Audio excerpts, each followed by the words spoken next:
മോളെ തമ്പി വന്നില്ലേ? ഇല്ല, ഇപ്പോഴെത്തും. വെറുതെ എത്ര നേരം പറഞ്ഞാ വീട്ടിലിരിക്കുക? എന്തെങ്കിലും ഒന്ന് വർത്താനം പറഞ്ഞിരിക്കാൻ ഒരാള് വേണ്ടേ? പാറൂട്ടിക്കാണെ അധിക നേരം കൂടിരുന്ന് വർത്താനം പറയാൻ ഒരു ചമ്മല. മരുമക്കള് കണ്ടാ എന്താ വിചാരിക്കാന്നും പറഞ്ഞു. എന്താ നിനക്കൊരു വല്ലായിക? അയ്യോ ഒന്നുമില്ല, എനിക്ക് അടുക്കളയിൽ ഇത്തിരി പണിയുണ്ടായിരുന്നു. എന്നാ പോയിക്കോ, ഞാനിവിടെ ഇരുന്നോളാം. തമ്പി ഇപ്പൊ എത്തൂലോ. ഞാൻ പോട്ടെ രാജേട്ടാ, കോൺസെൻട്രേറ്റ് ചെയ്യാൻ പറ്റണില്ല. അവരെ പേടിച്ചിട്ട്? അതുകൊണ്ടല്ല, വീട്ടിൽ പറഞ്ഞിട്ടില്ല. ശരി.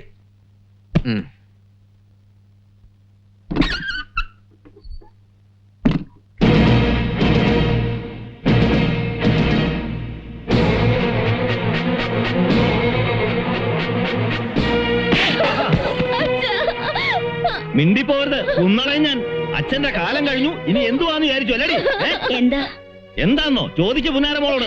കെട്ടിയോണെങ്കിൽ രാവിലെ പുറത്തേക്ക് പോണത് കോളേജിലേക്കാണോ അതോ? ഞാനൊരു തെറ്റും ചെയ്തില്ല. എക്കണോമിക്സിന് ട്യൂഷൻ എടുക്കാന്ന് രാജേട്ടൻ പറഞ്ഞപ്പോ പോയെന്നേ ഉള്ളൂ. വാതിൽ അടച്ചിട്ട് നാളെ ട്യൂഷൻ എടുക്കണേ? അത് പ്രഭചേച്ചി ദേഷ്യം പിടിപ്പിക്കാൻ വേണ്ടി വെറുതെ ചെയ്തതാ. രാജേട്ടൻ ഇതുവരെ മോശമായിട്ടൊരു വാക്ക് പോലും എന്നോട് പറഞ്ഞിട്ടില്ല. ആദ്യമായിട്ട് കാണണമെന്നല്ലോ, ഓർമ്മ വെച്ച കാലം മുതലേ രാജേട്ടനെ കാണണല്ലേ. പ്രഭചേച്ചി അവിടെ ഉണ്ടായിരുന്നല്ലോ, അങ്ങനെ എന്തെങ്കിലും ഉണ്ടെങ്കിൽ. നിനക്ക് എന്തെങ്കിലും സംശയം ഉണ്ട് എന്നോട് ചോദിച്ചൂടെ? നോക്കൂത്തിയപ്പോൾ ഇരിക്കണല്ലോ ഞാനിവിടെ. അച്ഛൻ എന്തൊക്കെയാ പറയുന്നത്? ഇപ്പോഴത്തെ UKG പിള്ളേർക്ക് ഹോംവർക്ക് പറഞ്ഞു കൊടുക്കണമെങ്കിൽ ബാക്കിയുള്ള കിടന്ന് മുട്ടയിടുക. പിന്നെ അച്ഛൻ ഇവർക്ക് എന്ത് പറഞ്ഞു കൊടുക്കാനാ? ഓ അച്ഛാ, പണ്ടത്തെ കാലമൊന്നും അല്ല. കോളേജിൽ പഠിക്കുന്ന ആൺകുട്ടികളും പെൺകുട്ടികളും തമ്മിൽ സംശയം ചോദിക്കുന്ന പറയുന്ന വലിയ ആന കാര്യമൊന്നുമല്ല. എന്തായാലും പാർക്കിലും ബീച്ചിലേക്കൊന്നും അല്ലല്ലോ പോയത്, തമ്പിസാറിന്റെ വീട്ടിലേക്കല്ലേ. അവിടെയാണെങ്കിൽ പ്രഭചേച്ചി ഉണ്ടായിരുന്നു. രാധിക നമുക്കറിഞ്ഞൂടെ? അച്ഛൻ തന്നെ അവളിങ്ങനെ മോശമാക്കാന്ന് വെച്ചാ. തീർന്നോ തീർന്നോ? ഉണ്ടേ പറ. ഇനി ഏതെങ്കിലും ഞാൻ ജോലി പത്ത് വെച്ചിട്ടുണ്ടോ? പറ. മേന്നെ വരൂ.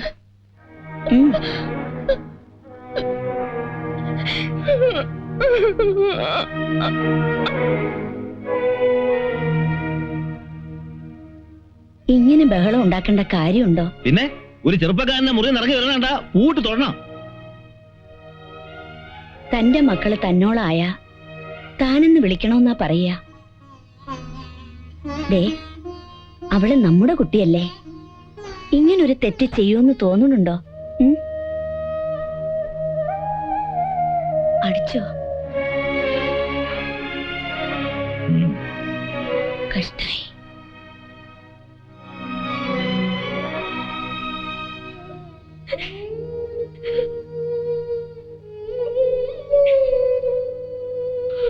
മോളെ, രാജേന്ദ്രൻ ചീത്തയാണെന്നല്ല അച്ഛൻ പറഞ്ഞത്. നമ്മൾ സൂക്ഷിക്കേണ്ടത് നമ്മൾ സൂക്ഷിക്കണം.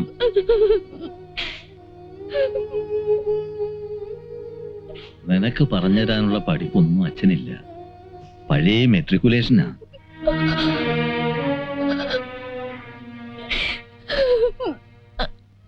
നാട്ടുകാരെ കൊണ്ട് അതും ഇതൊന്നും പറയിപ്പിക്കാൻ ഇടവരുത്താതെ കൊള്ളാവുന്ന ഒരുത്തന്റെ കൂടെ നിന്നെ പറഞ്ഞയച്ചിട്ടേ വിളിക്കാവൂന്ന് പ്രാർത്ഥിച്ച് അടക്കുക അച്ഛൻ.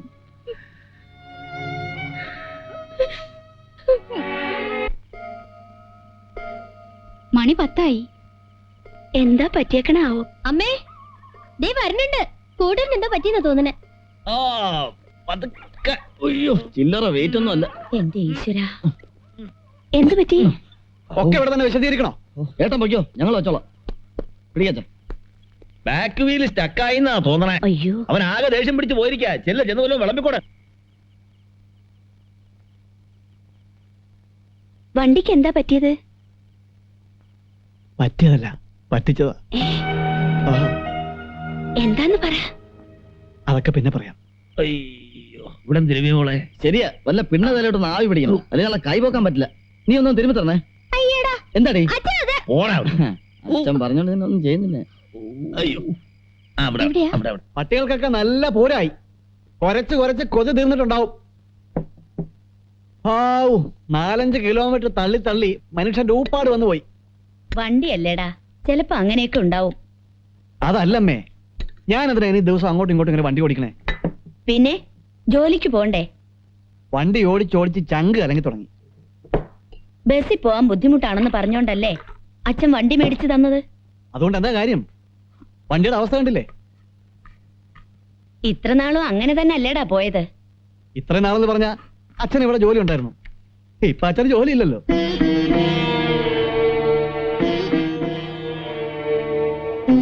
മുത്തശ്ശേരി തന്നെ ഒരു വീടെടുത്ത് മാറി താമസിച്ചാലോ എന്ന് ആലോചിക്കുക. മാറി താമസിക്കാനോ? വാടകയ്ക്കോ? നീ എന്തൊക്കെയായി പറയണേ? വാടകയ്ക്കല്ല, പിന്നെ പറ്റിയൊരു വീട് വാങ്ങിക്കോ പണിയോ എന്തെങ്കിലും ചെയ്യാം.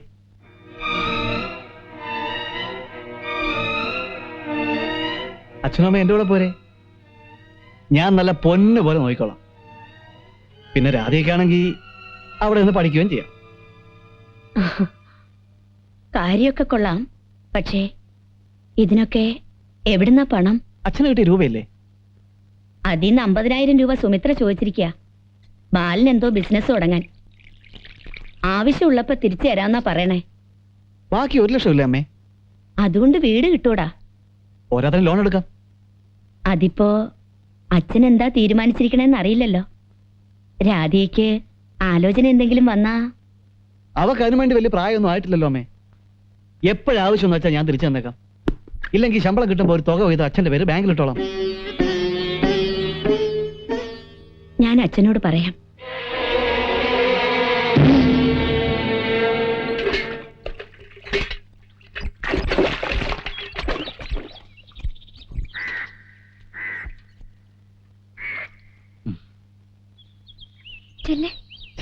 ചെന്ന് പറ.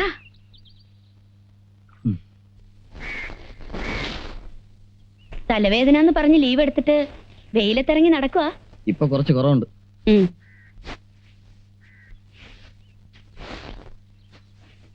ഏട്ടൻ സിറ്റിയിൽ വീട് വെച്ച് അച്ഛനെ അമ്മയെ അങ്ങോട്ട് കൊണ്ടുപോകാൻ പോണെന്ന് കേട്ടു.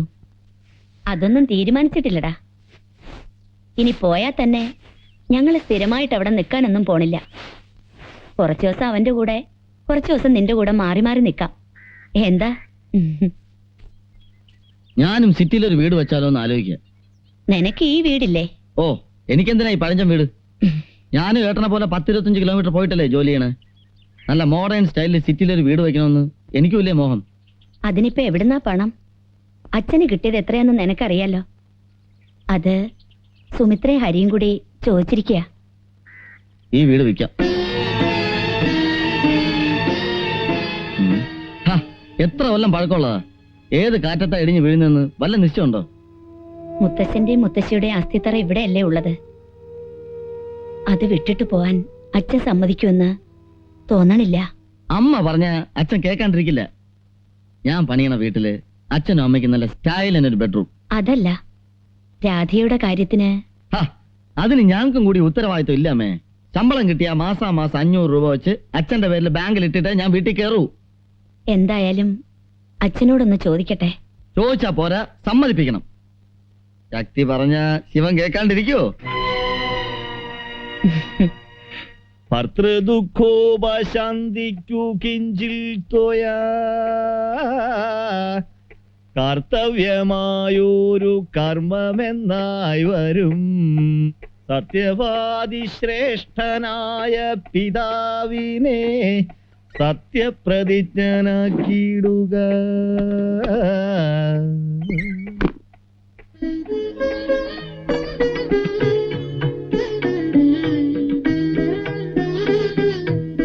എന്താ അത്? അലുവേ? മേന്ന് അലുവ കടയിൽ നിന്ന് വാങ്ങാനല്ലേ പറ്റൂ. എനിക്കിത് വീട്ടിലുണ്ടാക്കാൻ പറ്റും. എന്താ പതിവില്ലാണ്ട്? കുട്ടികളറിയാതെ നമുക്ക് രണ്ടാൾക്ക് മാത്രം കുറച്ചുണ്ടാക്കിയതാ. കുട്ടികൾ അറിയണ്ടേ? അയ്യേ, തനിക്കിത് എന്തു പറ്റി? ഈ പ്രായത്തിൽ ഇങ്ങനെ നമുക്ക് മാത്രമായിട്ടൊരു മധുരം ഉണ്ടോ? ഈ ചിരിയിൽ എന്തോ കള്ളത്തരം ഉണ്ടല്ലോ. എനിക്കറിയാം, മേന്ന് ഇങ്ങനെ പറയുള്ളൂന്ന്.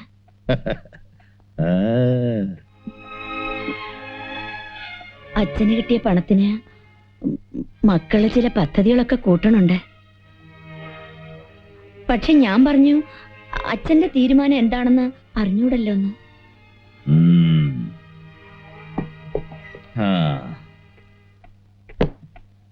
അതെന്താ താൻ അങ്ങനെ പറഞ്ഞത്?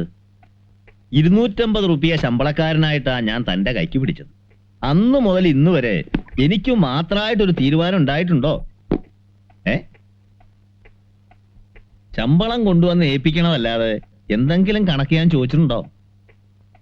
ഓണമായാലും വിഷു ആയാലും കല്യാണം ആയാലും പിറന്നാളായാലും ബഡ്ജറ്റ് ഇടുന്നതും തീരുമാനം എടുക്കുന്നതും ഒക്കെ താനല്ലേ? ദേ, നാളെ തന്നെ ആ രൂപ മുഴുവൻ തന്നെ കൊണ്ടുവന്ന് ഏൽപ്പിക്കാം. എന്താ വേണ്ടെച്ചാ ചെയ്തോളൂ. കുട്ടികളുടെ പദ്ധതികൾ എന്താണെന്ന് അറിയണ്ടേ? അച്ഛമ്മല്ലേ എതിരും പറയൂന്നാ എന്റെ പേടി. നീ മനസ്സമാനായിട്ട് കിടന്ന് ഉറങ്ങ. അതൊക്കെ അമ്മ പറഞ്ഞ് സമ്മതിപ്പിച്ചോളൂ. വീട് വിൽക്കാൻ പറ്റില്ലെന്ന് അച്ഛൻ പറഞ്ഞ എന്താ ചെയ്യാ? കോടതിയിൽ കേസൊന്നും കൊടുക്കാൻ പറ്റില്ലല്ലോ. അച്ഛന്റെ സ്വന്തം സമ്പാദ്യല്ലേ, ഇഷ്ടമുള്ളതുപോലെ ചെയ്യാം. അല്ല, നീ നിയമവും വകുപ്പും ഒക്കെ എവിടുന്നാ പഠിച്ചേ? ഓ, ഇതൊക്കെ അറിയാൻ വക്കീലിന് പഠിക്കൊന്നും വേണ്ട. ഈശ്വര, അച്ഛന് നല്ല മനസ്സ് തോന്നിയാ മതിയായിരുന്നു. ഓക്കെ, അപ്പോ മാസം ഏതാണ്ട് 1000 റുപ്യോളം നമ്മുടെ കൈ വരും. വിഷു കൈനീട്ടം കൊടുക്കാനോ പിറന്നാൾ സമ്മാനം വാങ്ങാനോ അത് ധാരാളം. വേണമെങ്കിൽ ചോറ്റാനിക്കരയിലോ ഗുരുവായൂരിലോ എവിടെ വെച്ചാ ഇഷ്ടം പോലെ പോയി തൊഴിയാവാം. പിന്നൊരു കാര്യം, കുട്ടിയോട് നമുക്കൊരുക്കുന്ന സ്റ്റൈലൻ ബെഡ്റൂമിൽ വന്ന് ഇടയ്ക്ക് എനിക്ക് കാലുരുമി തരണം, മുറുക്കാനെടുത്തു തരണം. മുറുക്കാനോ? നിർത്തിയ ദുശീലങ്ങളൊക്കെ പിന്നെയും തുടങ്ങാൻ പോവാ. ഓ, മനുഷ്യനായ എന്തേലും ഒരു ദുശീലം വേണോടൂ. അതൊന്നും ഇനി വേണ്ട. ആ, വേണ്ടെങ്കി വേണ്ട. പക്ഷേ ദിവസം ഒരു 2 മണിക്കൂറെങ്കിലും എന്നോട് ഇങ്ങനെ സംസാരിച്ചുകൊണ്ടിരിക്കണം. ഒരു പ്രായം കഴിഞ്ഞാ പിന്നെ വെറുതെ സംസാരിച്ചുകൊണ്ടിരിക്കുന്നതിനാടോ ഒരു സുഖം. പിന്നെ ഇതുപോലെ ഇടയ്ക്കിടയ്ക്ക് അലുവയോ ഉണ്ണിയപ്പോ ഒക്കെ ഉണ്ടാക്കുക, ഒരു നിവേദ്യം പോലെ. ആ, പിന്നെ കുട്ടികളുടെ വീട് പണിയും രാധികയുടെ മംഗല്യം ഒക്കെ മംഗളമായിട്ട് നടന്ന ഗുരുവായൂർ വന്ന് കുളിച്ചു തൊഴാമെന്ന് നേർന്ന് ഒരു 101 റുപ്യ എടുത്ത് കിഴിയേറ്റി വെക്കുക. അതൊക്കെ ഞാൻ എടുത്തു വെച്ച് കഴിഞ്ഞു. ആഹാ, എന്നാ ഇനി ഇത്തിരി മധുര.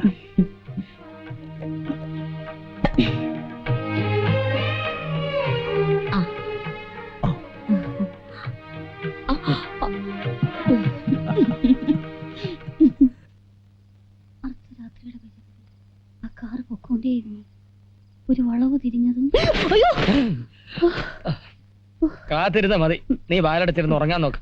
ഇനി വന്ന വരാന്തൽ എങ്ങനെ കിടന്നോട്ടെ. പ്രായമായ മനുഷ്യനല്ലേ, അങ്ങനെ വലിയ സിമ്പതിയും തോന്നേണ്ട കാര്യമില്ല. ഈ തന്ത ആയുഷ്കാലം നന്നാവാൻ പോണില്ല. അടിച്ച വഴിയെ പോയില്ലേ, പോയ വഴി അടിക്കണം. തന്തയായാലും ശരി, മോനായാലും ശരി. ദീപ സ്വയം വാലോർന്നോട്ടെ. രാത്രിയല്ലേ സാറേ, എന്തെങ്കിലും കൊടുത്താ? രാത്രി എന്താ റോഡിന് നീളം കൂടു? സാറിന് 10 രൂപ കൊടുക്കുള്ളൂ. മീറ്ററിന് മേലെ എന്തെങ്കിലും കൂടെ താ സാറേ. അവനൊരു ചവിട്ടരാം, എഴുതണം പോടാ. 3 വീലായപ്പോ കണ്ടില്ലേ? അപ്പൊ 4 വീലായിരുന്നെങ്കിൽ ഇവൻ ആരായിരുന്നേന്?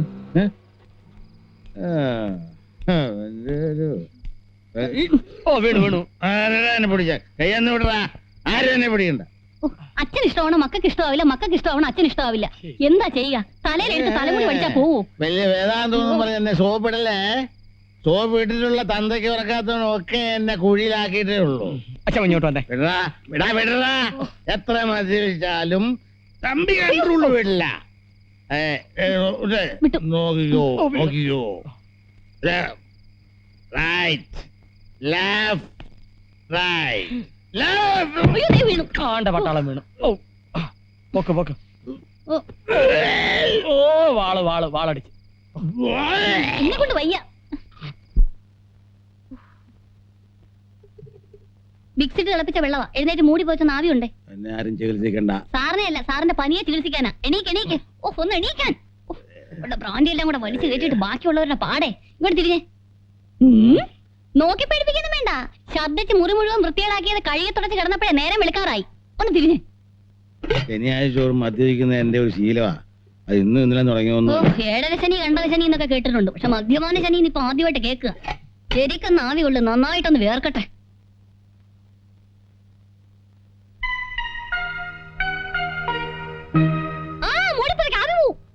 അങ്ങോട്ട് കുടിച്ചേ. വേണ്ട, വിഷമൊന്നുമല്ല, ചുക്കും കുരുമുളകും കൂടിയിട്ട കാപ്പിയാ. ഒറ്റ വലിക്ക് കുടിച്ചിട്ട് നന്നായിട്ട് നാവി കൊണ്ടേ ശരിക്കൊന്ന് വേർത്ത് കഴിഞ്ഞാൽ പനി പമ്പ അടക്കും. എന്നിട്ട് സുഖമായിട്ട് കിടന്ന് ഉറങ്ങിക്കോ. അടുത്ത മദ്യപാന ശനി വരുമ്പോ എഴുന്നേറ്റ് നടക്കണ്ടേ. അങ്ങോട്ട് വാങ്ങിക്കും.